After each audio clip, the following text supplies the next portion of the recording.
Good morning, नमस्कार, आदाब, सत श्री अकाल दोस्तों। एक बार फिर आपका अपना प्रिय डॉक्टर आदि कश्यप मुंबईचा माणूस। दोस्तों, मां एक ऐसा शब्द होता है जिसका नाम सुनकर हम सभी भावुक हो जाते हैं। और अगर मां अपने बेटे को या अपनी बेटी को खत लिखती है तो आप समझ सकते हैं कि कितनी भावनाएं उसके अंदर होंगे, कितने इमोशंस होंगे। और आज की कहानी जिसका एपिसोड नंबर है 1891, उसका शीर्षक है मां का आखिरी खत। मुझे उम्मीद है कि यह कहानी आपको अवश्य पसंद आएगी। शुरुआत करते हैं इस कहानी की कुछ इस प्रकार, और जाइएगा मत।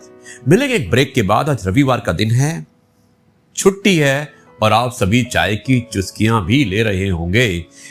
सो मिलता हूं एक छोटे से ब्रेक के बाद और सुनते हैं इस कहानी को, मां का आखिरी खत। मां का आखिरी खत। वो एक पुरानी लकड़ी की संदूक थी जो बरसों से छत के कोने में बंद पड़ी थी। घर की मरम्मत के दौरान वो संदूक खोली गई, धूल भरी, जर्जर, लेकिन यादों से लबालब। उस संदूक में एक रेशमी साड़ी, कुछ पुरानी तस्वीरें और एक लिफाफा था जिस पर लिखा था, मेरे बेटे अर्जुन के नाम, जब मैं इस दुनिया में ना रहूं। अर्जुन ने कांपते हाथों से लिफाफा खोला। मां का आखिरी खत था वो। खत में लिखा था, बेटा अर्जुन, तू ये जब खत पढ़ रहा होगा, मैं शायद तुझसे बहुत दूर हो जाऊं। मैं जानती हूं तू मुझसे नाराज है, क्योंकि मैंने तुझसे जिंदगी भर बहुत कुछ मांगा। पढ़ाई में मेहनत, समय पर घर लौटना और अपने सपनों को लेकर ईमानदारी। पर तू नहीं जानता बेटा, मैंने जो भी मांगा वो सिर्फ और सिर्फ तेरे लिए था। तेरे पापा के जाने के बाद मैंने तुझे कभी रोते नहीं देखा, पर हर रात तेरे तकिए का गीलापन सब कह जाता था। तू जब भी थक कर घर पर आता था, मैं तुझसे बिना पूछे तेरी पसंद का खाना बना देती थी। मैं जानती थी तेरी थकान किसी दवा से नहीं, सिर्फ मां की ममता से उतर सकती है। मैंने तुझे कमजोर नहीं बनने दिया, क्योंकि मैं जानती थी तू एक दिन बहुत बड़ा आदमी बनेगा।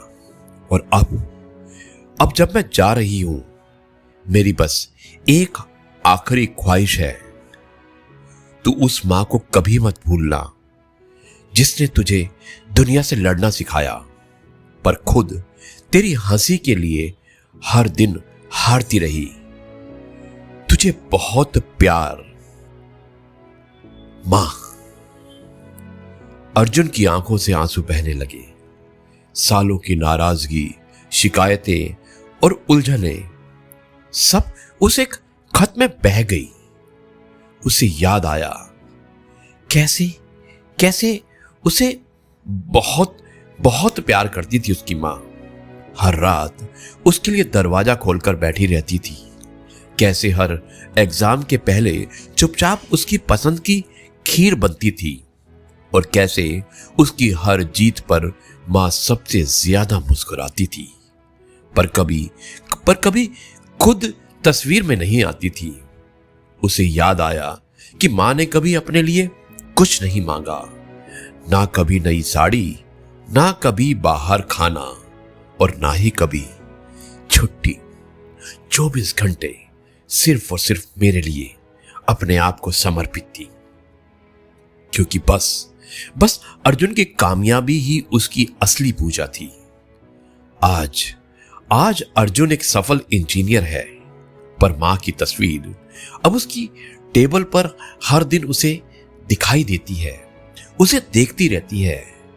एक दिन उसने अपने बेटे से कहा कि अगर कभी तुम्हें लगे कि तुम्हें कुछ चाहिए तो मुझे मत बताना, बस वो बात मां को बता देना, क्योंकि मां वो रिश्ता है जो हर जन्म में साथ चलता है, चाहे वो दिखे या ना दिखे।